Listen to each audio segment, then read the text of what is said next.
The case against Rex Heuermann, the man accused of being the Long Island serial killer, is only in its infancy, yet we have learned so much so quickly. This Labor Day, we look back at how this case has evolved. This is the Hidden Killers Podcast, Labor Day Long Island Look Back. This is an examination of the hidden human condition. This is the Hidden Killers Podcast With Tony Bruschi. We are joined right now by Susan Constantine, body language expert and trial consultant, as we dig more into the case against Rex Heuermann. More so, though, specifically James Burke, the former Suffolk County police chief, now arrested for using sex workers. He, of course, was already in prison for some other crimes and corruption. How much do you feel that his presence as chief for all of those years prevented the investigation from moving forward enough to find the Gilgo Beach killer and the allegations against Rex Heuermann, because they had stuff for a long time?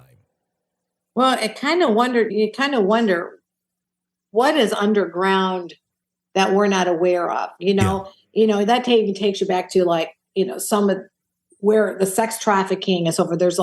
There's something bigger than what sometimes we see on the surface. And there is police corruption. Sure. There is government corruption. There is judge corruption. There is organization corruption. There is corruption. I mean, in every area. So I just find it to be incredibly disturbing that, first of all, this person was empowered in the position that he had. Yeah. Given, his background. I don't know if you knew this or not, but I was one of the experts that worked with one of the victims in the Jeffrey Epstein case. Okay. Yeah. And when you think about just that whole underground thing there. Yeah. All the people he was associated with. I mean, and the reason why everything's kind of kept hush of all those names and so forth, Sure. there's a lot going on that I don't know that we all know everything, but I do think that there is some sort of correlation and why he was not brought to the forefront as a suspect or done anything about it earlier on than letting all these years pass by. Something's up with that. Well, and talking about a case that was a rabbit hole, or is a rabbit hole, Jeffrey Epstein, and just how deep that goes and what the public doesn't know and maybe never will know about some of the interactions of the people involved in that rabbit hole. Because I think just the idea of accepting that some of the people that may or may not have been on Jeffrey's Island is hard for people to grasp. I think the same thing kind of goes for something like this, where you have faith in your police chief. You have faith in the people who are supposed to be protecting and serving. And in many cases, most of them are good. But yes, you have your corrupt ones every now and then. I guess the question now goes, how corrupt was James Burke? Was this just on the surface of, hey, I don't want anybody also poking around this area because one of these sex workers may bring up my name as being a frequent customer? Or does it go deeper than that? And how deep does it go into a possible cover-up or even, dare I say, some sort of relation with Heuermann or maybe any of the others that also are sitting there that I'm sure they're still chomping at the bit to start digging into to try and find some answers to who took so many of these lives? Yeah, I think that there's just another underground world that you and I would never be privy to, that only those types of people have knowledge to. And, at this point, what we're doing is kind of theorizing or kind of a conspiracy of is there something else going on? Part of it, is it a conspiracy or are these things really happening? Yeah. And I'm sure that he felt like, even with what's happening right now, these names with Epstein and so forth, they're trying to curtail what those names are. Right? So sure, if one of those names of those prostitute was linked to both of them, then of course there could be some really weird connection. And how was that connected? Was there something that the both of them had? They were part of that boys club or something? Yeah. We don't know. And then it makes you wonder, how deep does it go? If it is a conspiracy, was James Burke operating in a bubble unto himself? I mean, I suppose in some ways, if he was very, secretive about his kind of dark sexual desires, possibly.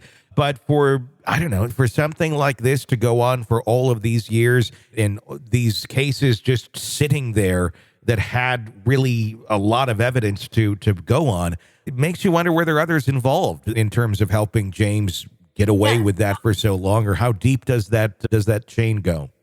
Yes, and let me tell you something. I find myself that this, and then I know of a case right now that's going to break out and it's kind of one of those Maya stories, the woman who ended up killing herself because she was accused of Munchausen's by proxy. When you find out and you start to understand what's happening in a much deeper level, my point being is that the individuals that are in charge of those investigating these different types of cases have strategically put themselves in high position so they can block it.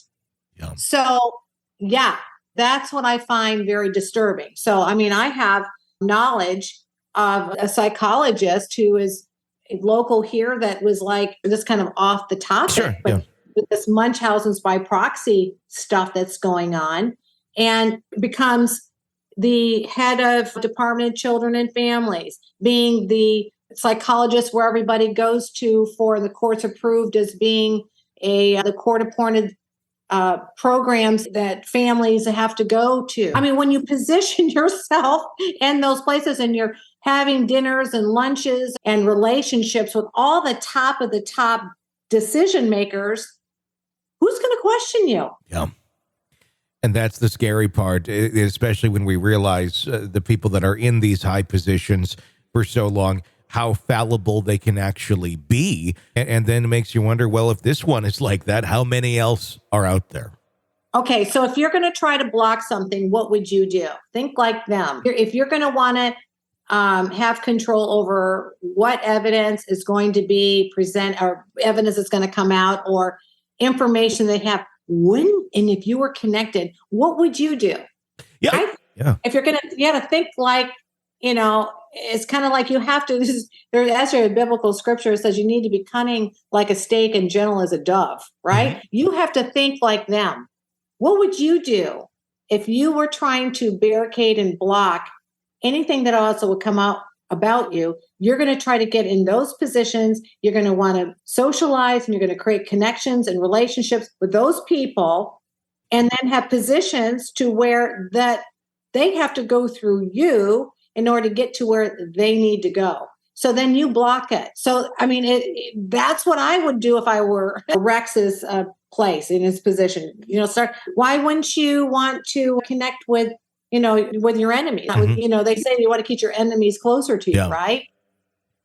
Just kind of think about that for a minute. Yeah, it makes you wonder. It really, and I wonder what we're going to find out here about connections and things of that nature in this case. Yeah. This is the Hidden Killers Podcast. Want more? Start binging on all of our true crime podcasts right now through Apple Podcasts and get an ad-free experience when you sign up to be a True Crime Today Premium Plus member exclusively on Apple Podcasts. More of the Hidden Killers Podcast dropping soon. Press subscribe now.